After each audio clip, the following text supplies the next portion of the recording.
Today I have the pleasure of speaking with BJ Coleman. Mr. Coleman has over 20 years experience in this industry. He works in all things public relations, marketing, and communications. Now Mr. Coleman works at his own company, Image Elevators, where he works in all things public relations, marketing, and communications with the goal to enhance and elevate his clients' images and relationships. So hi, Mr. Coleman, how are you today? Good morning. I'm well, thank you. How are you? I'm great. I'm so glad that you've come and spoke with me today. I'm very excited to get to know more about you and your career. Thank you. I'm honored to be speaking with you today. Okay. So my first question, I wanted to talk about kind of like your undergrad years. So I want to ask you, how do you feel your college education prepared you for your line of work today? Well, personally, college prepared me because I went into college thinking I was going to be an on-air journalist, a news anchor, a talk show host, or something like that. But I knew that that field was very competitive and very difficult to get into. But I also knew that it fell under journalism and communications. And so while I was in college, I certainly wanted to explore the different avenues of communications in case I could not, or in case my dream of being on-air journalist didn't come through for me, and obviously it did not. Although I do some television things, but not on-air journalism in the traditional sense of things. And so I explored other avenues, and I thought, okay, well, if I can't become an on-air journalist or a talk show host, I could be an agent or a publicist. Because at the end of the day, I knew that I enjoyed pop culture, I enjoyed entertainment, I loved fashion, and no matter what I was going to do, I was going to do something in that field, in the field of entertainment. And so I fell in love with the art of public relations and studying mass communications and rhetoric and intro to PR and public speaking and all that stuff. And I felt like, as a publicist, that's something that I could do. I could practice the art of communications as well as be in the industry that I love, which was entertainment. That's That's really what college prepared me, is that it showed me other avenues in the world of communication that offered me, various career opportunities. Yeah, I think that's really important that you said that, because even now my teachers talk about the importance of getting out there and learning more. I think basically all you can learn here while I'm in school right now, because they encourage us to, like, even though my concentration's in public relations, they encourage me to go to the radio station, learn what I can learn there. And I may change my mind just like you did. Like right now my focus is on public relations, but in a couple of years that may change, and it's definitely important to stay open to that. And I think that's really nice that you spoke about that. Yeah, even if you're in radio, I started my career in television thinking I was going to be a television host. And so even if you're in radio or you explore that avenue, even if you ultimately do public relations, radio is a form of public relations. So it's good for you to know all industries Yeah. for the various mediums, whether that be online, whether that be newspaper, whether that be television, whether that be radio. Because in PR, you're using all mediums to do your job. Yeah. Okay.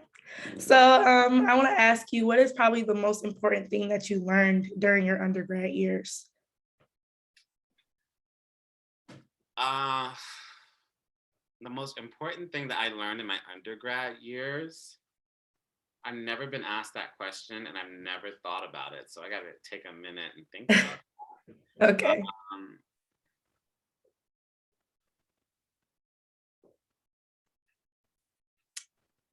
Wow, the most important thing that I learned in my undergrad, I got to think about my undergrad years, which seems so long ago, but at the same time, it seems like yesterday.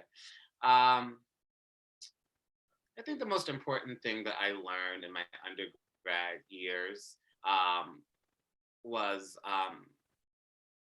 I guess, just the general benefit of college and how important it was. Oh, no. I'm going to tell you. The most important thing that I learned in my undergrad years was the power of internships and working for free. Because while I had a weekend job in college, working at restaurants as the maitre d' and a host and all that stuff. Every summer I did an internship. So by the time I was going into my senior year, I had a job. I was working full time. So I had a full Mhm. time job my senior year, as well as going to school my senior year. So I think the most important thing that I learned, or the most important takeaway from undergrad for me, was the power of, internships and working for free. Because you can learn so much on an internship, so that by the internships help you build your resume. So if Mhm. you do 4 years of 4 summers of internships while you're in undergrad, by the time you come out, you have 4 years of work. And so that's, unlike probably most of your colleagues and peers, they're probably doing internships their last couple of seasons, semesters, or whatever. But I did internships every summer prior to my freshman year, all the way up to my Wow. junior year. And then by my junior year, I was hired that summer going into my senior year. You build up your resume, but also you learn the basics of working in a corporate or work environment, which is important. So by the time you come out of college, again, not only do you have a resume that's ahead of everybody else's, but you also have experience that's ahead of everybody else's. And then you really learn the ins and outs of your industry, your business, and then most importantly, as a publicist, you're only as strong as your network. So if you're working for free in college, everybody you're working with and for free whether you're talking to an assistant or whomever, you're building networks with them, you're creating relationships with them, you're having contacts with them. And that's so important, because it's not always who you know, it's not always what you know, but it's also who you know that can help open doors for you or get you into a job, or whatever. And then, today's assistant is tomorrow's executive. So, Mhm. you become friends with the person who's an assistant today, 5-10 years down the road, they're going to be in a position where they might be able to offer you a job. So internships, that's why I say to any undergrad, is the most important thing that I've learned, and the most important tip I could share. Thank you. That was really informative because even now, that like I said in school, they talk about just how important internships are. I'm working, trying to get my own internship. I'm not trying to wait till kind of like my latter years of college. Like you said, it's important to like gain that experience along the way Yeah. in order And to so you your can be internship, set if you up. can take morning classes, I did most of my internships in the summer, but if you Mhm. can take morning classes and then do an internship in the afternoon during the school year, you may have different plans in the summer, traveling or whatever. But yeah, get in where you can fit in now, as best you can. And like you said, it doesn't have to be at a PR agency. Maybe you intern at the radio station. Maybe you intern at the TV station. Maybe you intern at a local newspaper. But helping you build your own contacts and gain experience is vital, in the workspace. And again, you'll have an edge up on your competition. The quicker you start, the better. Okay. Thank you. I think it's important that you talked about basically how you worked to build your clientele because I saw that right after college you did have a job. You had a full-time job and you worked for NC Connect. Um, and I know there you work closely with Naomi Campbell and other celebrities. And I want to ask you, how was that for you? Yeah, actually, believe it or not, my first well, let me just tell you about my internship experience. So I started my career in television. I was on a show on BET called Teen Summit. It was like a lot of teenagers at that time from Washington, D.C. Mhm. At that time, BET was headquartered in D.C. And I did 3 seasons, my sophomore year, my junior year, my senior year of high school. And then, again, that's how I fell in love with television. And I thought that I would be a talk show host.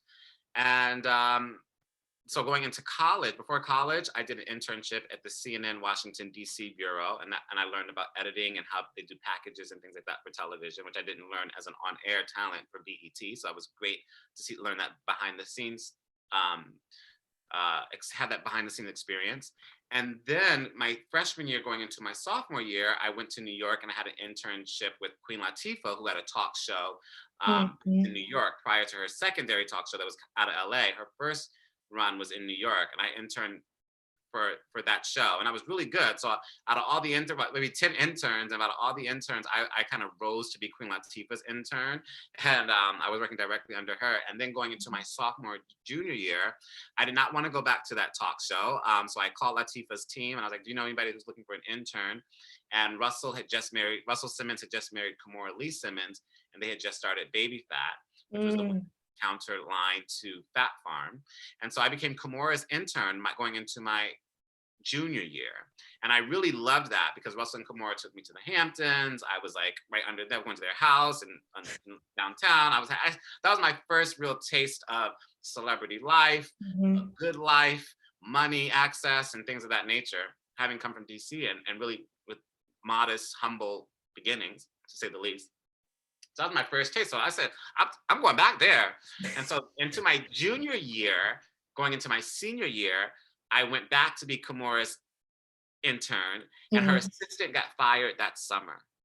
Her assistant got fired that summer, and I was next in line. And so they hired me to be her assistant maybe in August, and I was supposed to go back to school the following month.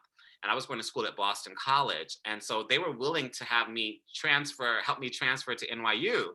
But I had already had 3 years in Boston, and I had my friends, and I was about to graduate. And I was like, I cannot transfer schools, even though I really considered it. So in my senior year, I had to rearrange my schedule to take classes on Tuesdays, Wednesdays, and Thursdays. And I was Kimora's personal assistant. On Thursday evenings, I would fly from Boston to New York. I would work Friday, Saturday, Sunday, Monday, and then Tuesday mornings fly back for a 10 o'clock class in Boston. So I was in Boston Tuesday, Wednesday, Thursdays, and I was in New York my final, the rest of the week. And that was my senior year. And I still got to go do stuff, but I was making money. And then by the time I graduated, I was Kimora's assistant. Now, then I was Kimora's assistant for about 5 or 6 months, and I was doing a lot of personal stuff, picking up after the dogs, a lot of booking travels, cars, maintenance, and things of that nature. And I said, wait a minute, I did not go to school to be somebody's assistant. And nothing's wrong with being an assistant, but I knew that I wanted more for myself. So I left that job with nothing. I said to Kimora, I was like, I just cannot do this. And I was grateful that they understood and they let me go. And I did not know what I was going to do. And I knew that Naomi had just opened a PR agency called NC Connect. And I was like, oh, that would be a dream job. That would be such a dream job. I had to work with Naomi Campbell, and then I could practice PR, which I'm very interested in becoming.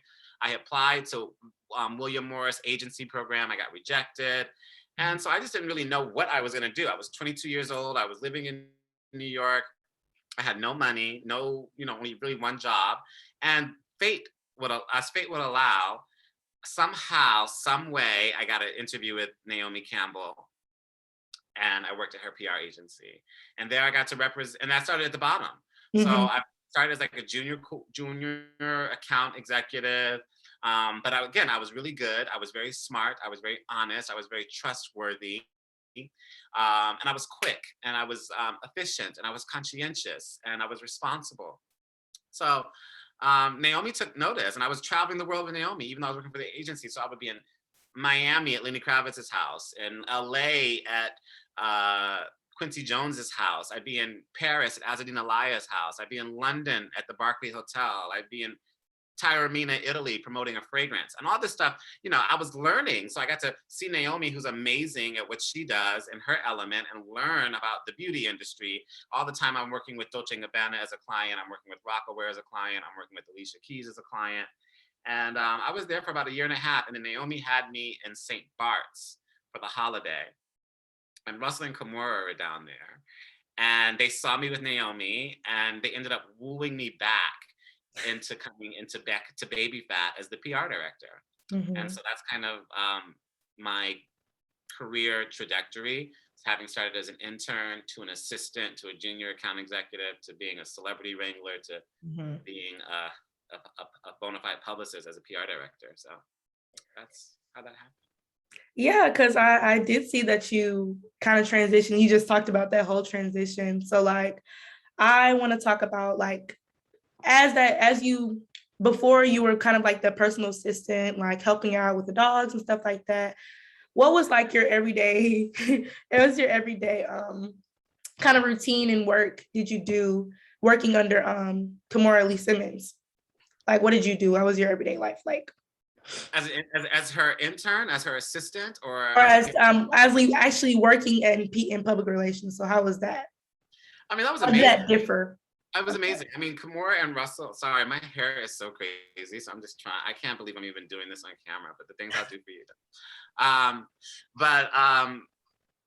It was amazing because for me, working for them, I was in my 20s, and I was a PR director at a major fashion house, and we were doing fashion shows where, we had Mary J. Blige, Britney Spears, Janet Jackson, sitting front row. I was sitting close on the regular to Whitney Houston, Rihanna, you know. But it was amazing for me because, you know, I was in my 20s. And so for me, working for them was like grad school. In the sense that I got to work under the best businessman in the world, Russell Simmons. Kimora is so super smart. You know, she's like a lawyer, really. And she probably would have been a lawyer if, you know, modeling hadn't taken off for her. But I learned from two really great minds. I learned about business. I learned about marketing. I learned about the entertainment industry. And it was really like grad school for me. And they afforded me the opportunity to kind of run my own department, manage my own budget, and really help the brand. And by the time I left there, you know, they were an $800 billion company. I left there in 2008, maybe 2009. I mean, while they were there, we were the hottest show in New York. While I was there, we were the hottest fashion show in New York. We had all the celebrities wearing our clothes. Every young girl in America wanted to wear Baby Fat. That was while I was there. I left in 2009. The brand folded in 2010. So, yeah. Well, I do want to ask, you were so young, and I feel like with being young, it's kind of hard to like stay focused. So I want to ask you, like, being around like this fast life in this fast industry, how did you stay focused and remaining like making sure you're always on top of your job and just being responsible for basically running those really expensive budgets and talking to all these celebrities and running events? Like, how did that, with your age, how do you find that maturity? I'm asking. Well, I was a mess in my 20s, to be honest. I don't know how I did it either. I mean, I know how I did it because I was responsible. I was passionate. I was really passionate about my work. I was really passionate about wanting to prove my value and my worth. And I think at the core of it, I'm just a good person. You know, so if someone hires me, I want to do a good job. I want to get my, you know, I want to be paid. But even then, I think it's just a natural drive. You know, I think if you really love what you do, and I really love fashion, I really love entertainment, I really love communications. So if you really love what you do, you want to do well at it. Yeah. You know, you want to make money, you want to go to the next level. And so I was consciously aware, you know, that, you know, this could be taken away any moment. And I had to do my best. And I felt like I had something to prove just because I was young, just because I was Black, you know, and I think, just to answer your question, it was just my own natural desire, my own natural path, my own natural passion that helped me. I would be out in the club till 5 o'clock in the morning. Of course, that's what you do in your 20s. But I'd still be at work at 8 o'clock. And I'd work my full day, and I'd be on time, and I'd be coherent, and I'd do my job.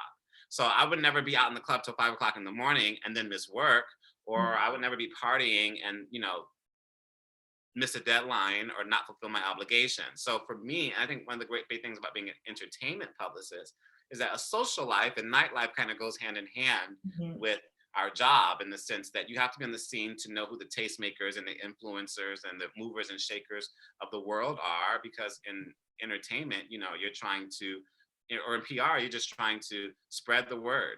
And I think that, you know, no matter what industry I guess you're in or what town you're in, it's important to know who you need to know to help, you know, you do your job. And in New York, you know, that's in the streets, that's in the nightlife. And so I'm glad I decided to become a publicist in my 20s, because now I'm in my 40s and I'm not in the streets like that. So yeah, I know, like, you've talked earlier about how building that network is so important. I want to ask you, why do you think it's so, not only like, why do you think it's so important to build those strong connections and relationships with people you work with?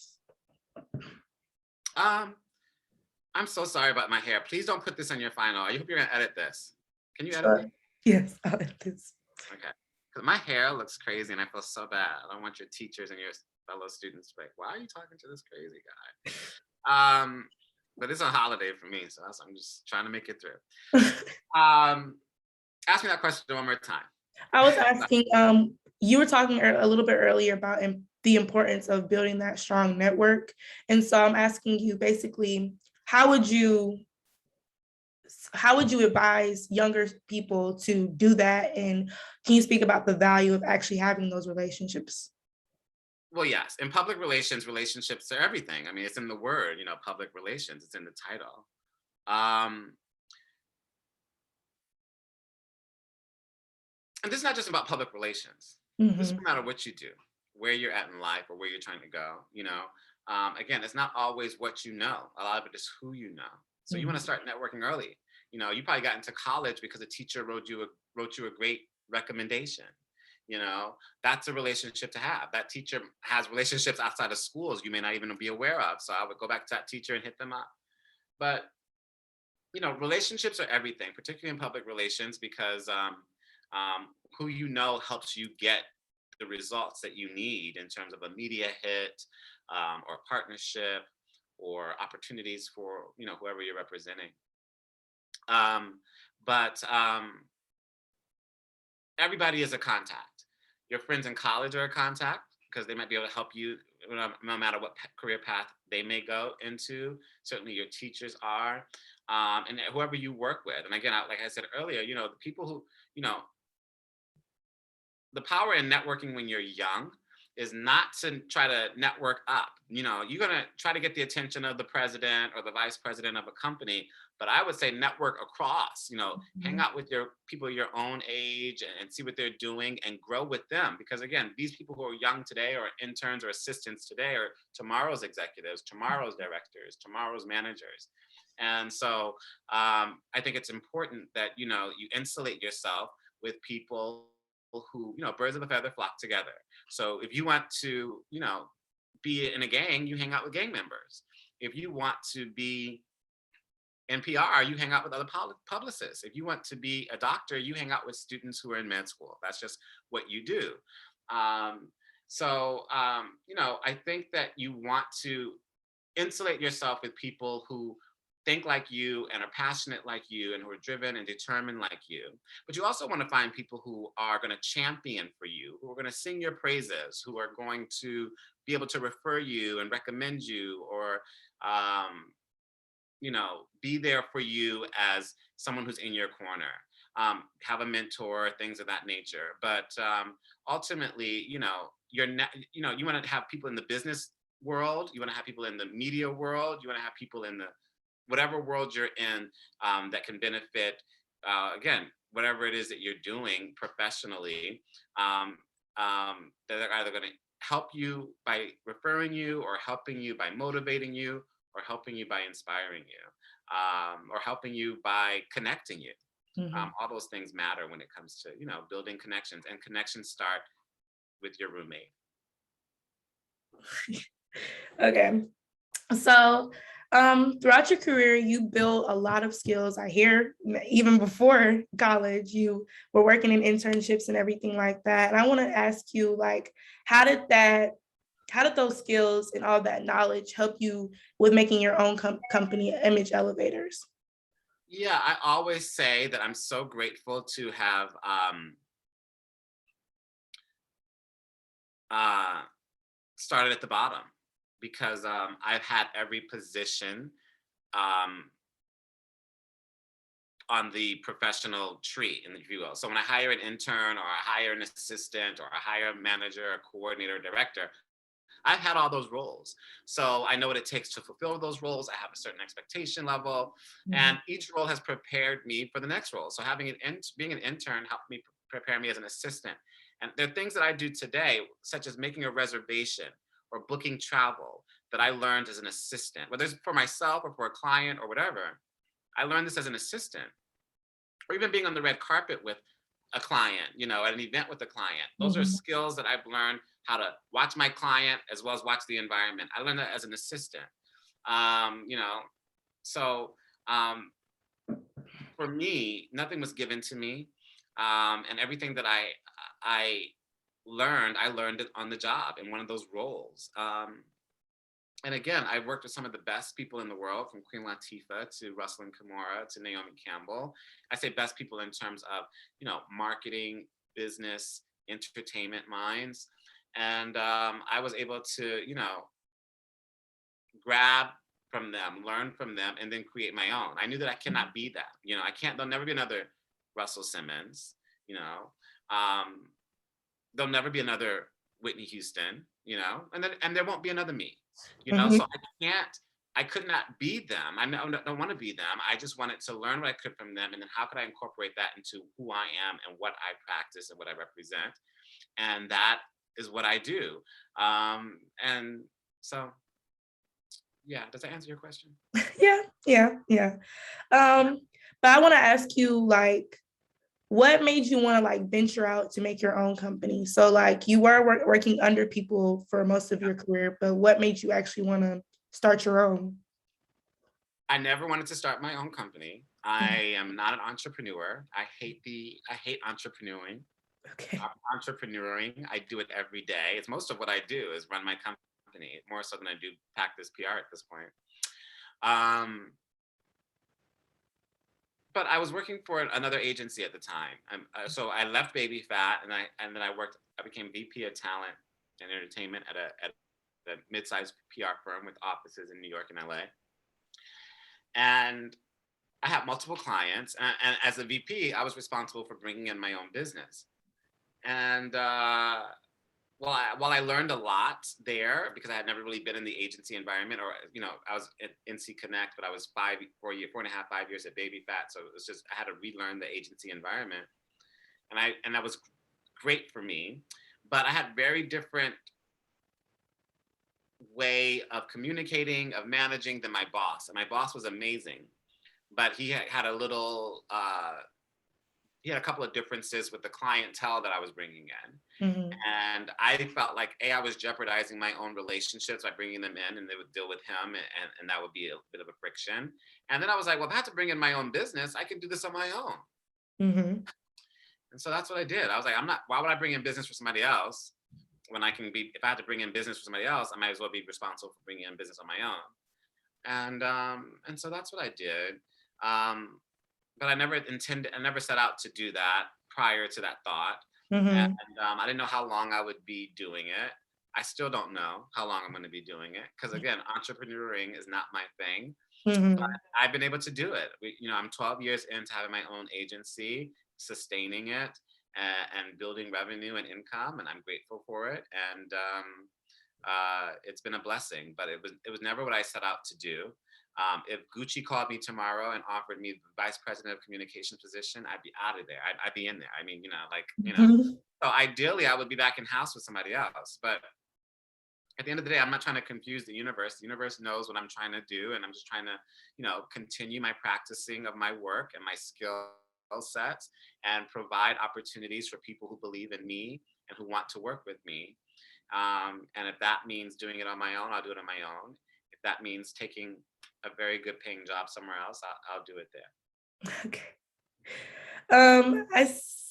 Want to talk about that even with your own company, that like you still work with a lot of entertainment PR. I just want to know, you talked about how like your love for it, but I just want to ask a little bit more about why specifically that, Why because specifically there's so what? many coming in Why specifically what? into entertainment PR, public relations, because Hmm. I know there's so many avenues that we can really go through like with our career basically. So I just want to know why even though you do love it, but like what made you want to work in it? Um, it. I just always loved it. When I was younger, I loved Whitney Houston, so I wanted to know her, and that was like part of my mission. But I also used to love old movies. I would watch Betty Davis films. I'm sure you don't know who that is. I don't think I Um, do. but this is old Hollywood. This is like black and white films that I love to this day. Mhm. Um, and I love the art of filmmaking. I love Hollywood glamour. I come from Washington D.C., which is very sterile. And in the '90s, it was the murder capital of the world. And I didn't have much glamour, but I knew I was attracted to it. I had a natural affinity for it. I I loved so in high school I'd be reading GQ. I was trying to get my fashion game up. I just loved that. I loved the beauty of art. Now I didn't know this, growing up in DC. I didn't know that I loved the beauty of art, but I knew Mhm. I loved classical music. I played French horn.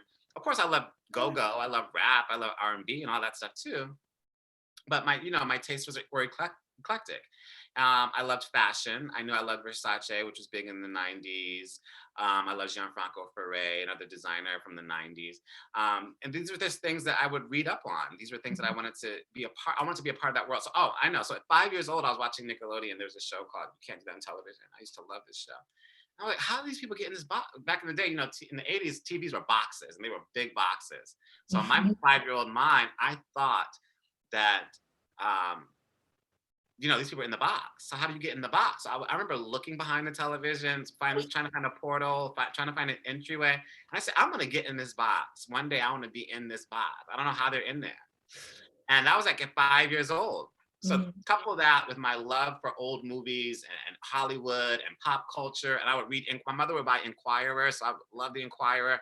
And they'd have stories about Lucille Ball and, people who I'm sure you don't know, but, stars of my era. Uh-huh. And they were like the blogs of the time. They were the shade room. The Inquirer was the shade room of the time. So my mother would buy Mhm. these People magazine, and again, a story on Betty Davis or a story on Whitney Houston, people who I loved, I couldn't help but read it. And I didn't even know anything about Sunset Boulevard or anything about Hollywood. I'd never gone to LA. That was just like so far from me, so far removed from me.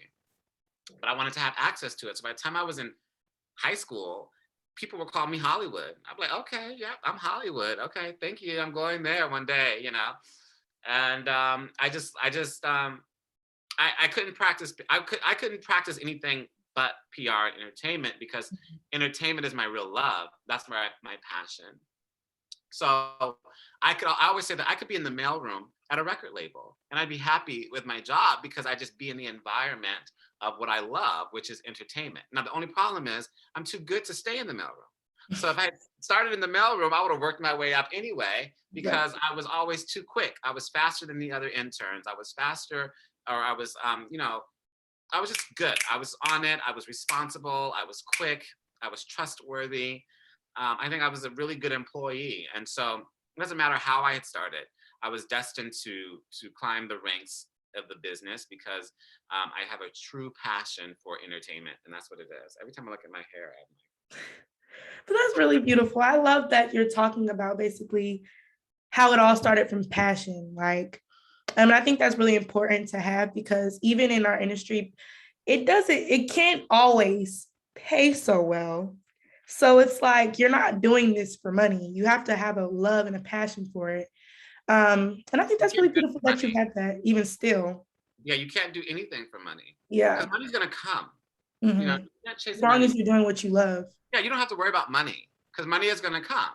And especially if you're doing what you love, that that natural love that you have is going to naturally motivate you to do well. It's going to naturally inspire you to keep going. So like you said, there are going to be peaks and valleys. There are going to be some jobs you're going to have that you're going to work for free, but if you have a love for what you're learning and what you're getting out of it, then you're not really working for free because you're getting the knowledge and the experience. And then, with that knowledge and experience, then you have the opportunity to prove yourself. And then once you've proven yourself a couple times, then you can, name your price. You can pick your job, or I always say don't chase the money.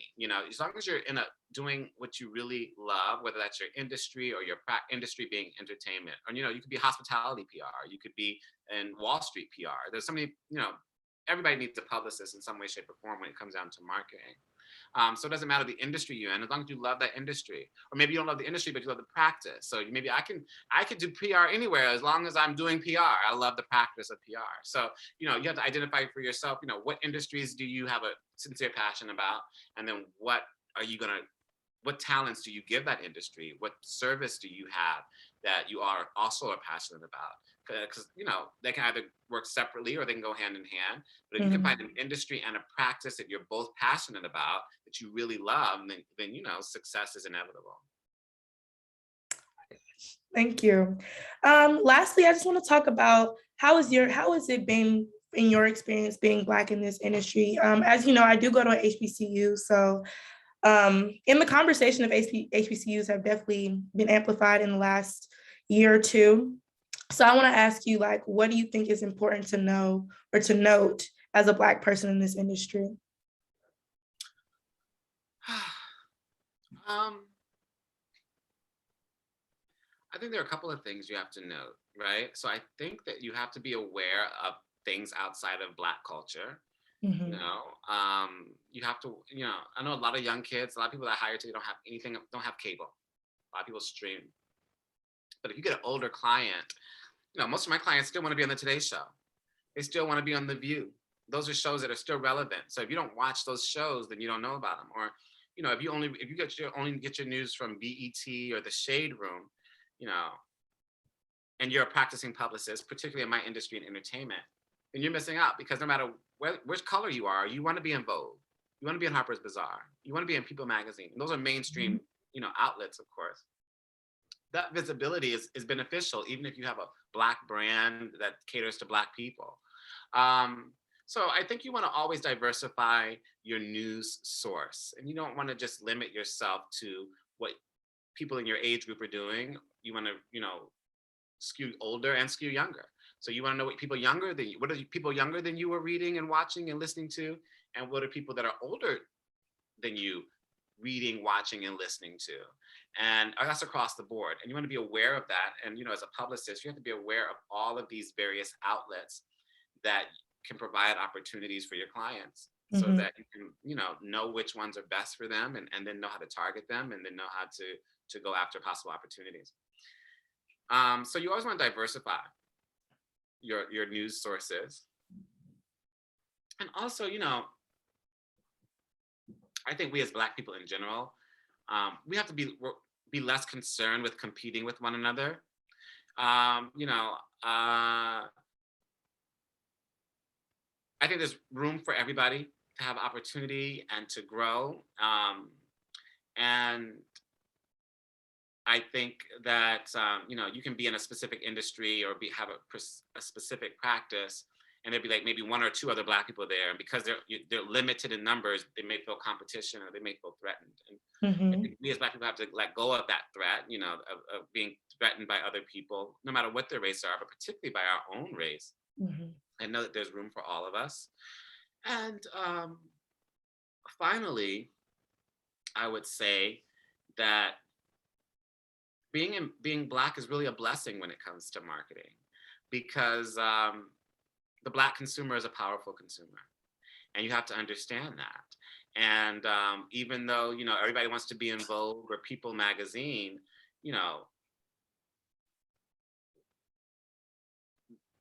the people want to be in Vogue and People magazine because they know they can get white people, but there are Black people who read People in Vogue as well. I mean, it's a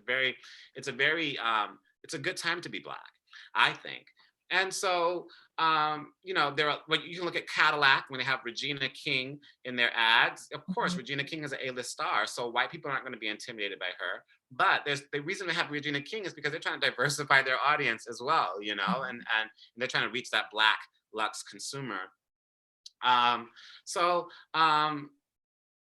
when I have a Black client, I love it because, unlike having a white client, now I have a different audience. Or if I have a Latino client, I love it because I have a different audience Mhm. aside from the mainstream audience. Everybody wants to be in mainstream, even though, you know, third rate rapper from St. Louis would love to be on MTV, everybody wants to be mainstream.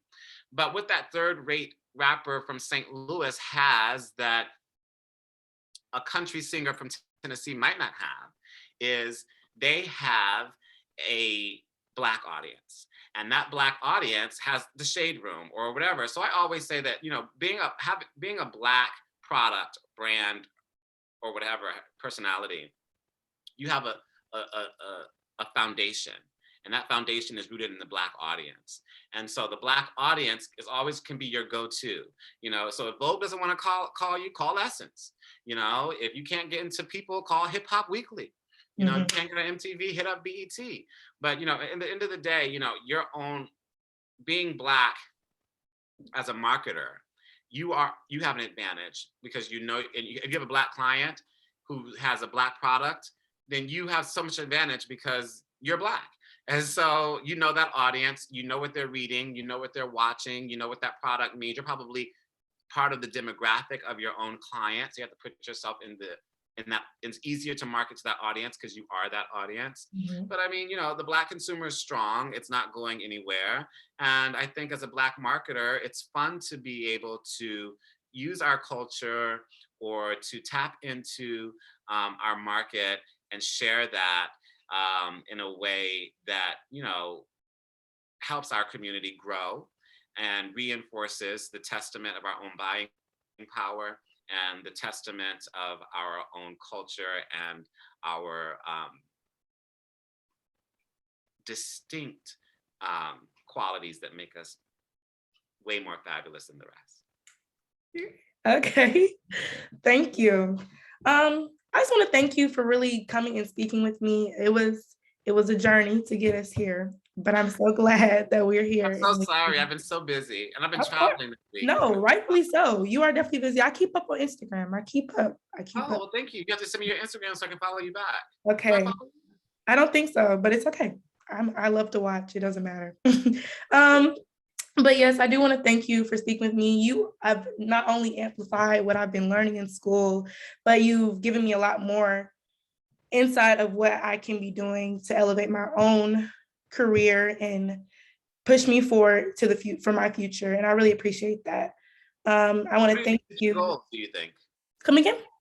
What are your future goals? I do want to work in entertainment. I think I want to work more in music because music is what I'm more passionate about, less than like pop culture, but I'm still interested in pop culture, but music is definitely my passion. So I do want to work in kind of the entertainment and business side of music. So, yeah. And so do you want to work at a label or do you want to have your own agency? Or you want to work for an agency or? I think I want to work for a label. Right now, that is the goal, and that's Okay. what I'm looking for. So, yeah. Awesome. Well, that's very dope. I'm very proud of you, and I hope that you continue to work hard and do well in school. Education is the key to success. Oprah Winfrey told me that years ago, and I've taken it with me. And then if you can get yourself an internship, make sure you do. Working in interns, working as an intern is key, especially if you're going to be in entertainment. Mhm. Because everybody in entertainment pretty much starts at the bottom and works their way up. But I'm sure you will be fine. Okay, thank you. Oh my gosh, did I lose you? Sorry, my screen is like, okay, no, you're there. My I'm screen is, here. yeah, no, thank you so much for having me and asking me to participate. I'm honored. I hope that we can get you an A on this. Yes, we're gonna do that. All I right, if really you do need anything else appreciate from me, you just for let me speaking. know. Coming in? If you need anything else from me, just let me know. Oh, no, this was perfect. You were perfect. Thank you so much. Make sure you edit those parts out where I'm trying to fix my I hair. will. I It's so will. crazy, and I'm so sorry, but I Okay. gotta make it on time, and I'm doing the It's best I okay. can on a one-man show. Okay, thank you so much for carving out this time for me. I really My appreciate it. pleasure, darling. Happy Thanksgiving. Tell your family I Happy said hi. Thanksgiving. I will. Thank you. Yeah. Bye.